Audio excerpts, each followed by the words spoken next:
NIC is known for being really intimidating. What do you know going into NIC? I know there's 4 rounds, and at the first round there's only 16 people in your group, and the second round there's 30, and then the third round there's 60, and then on the last round there's all 200, all the delegates in NIC, so it's pretty intimidating speaking in front of that many people. What are you personally most afraid of in NIC? Personally, being in a leadership position, I think it's just having people really look at me the right way, not judging me at all. I have to speak in front of a lot of people a lot of times, so I don't want people to think I'm like weird or anything, so that's probably one of my biggest fears. Groups, but as the groups get bigger, it definitely adds a new factor of fear. So I am intimidated when it gets to the 3rd and 4th round. It was terrifying to me when I was in it, and I can see fear in some of the delegates as they participate in it.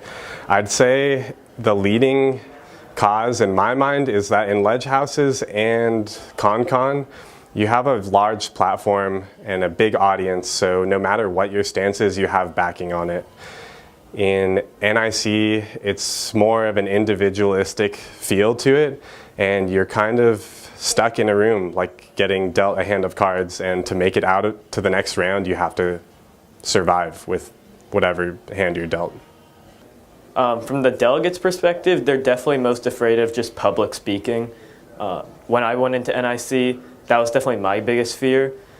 Speaking in front of large crowds was definitely really scary to me, and I'm sure it is to a lot of delegates, which is why I like the fact that we start in smaller groups in NIC, which means you can really build up confidence.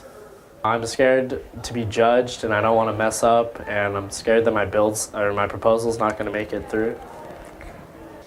Yes, I was extremely nervous. I was not a great public speaker before youth and government, so NIC really pushed me into an area that was kind of unexplored previously by myself in terms of public speaking and exposure in large groups of people. I think that's a fear that a lot of people deal with, but you kind of get over it. It's like you try it so many times and you fail a lot, which is inevitable in someone who's more of an amateur and novice at public speaking, but you get over it. It's just practice.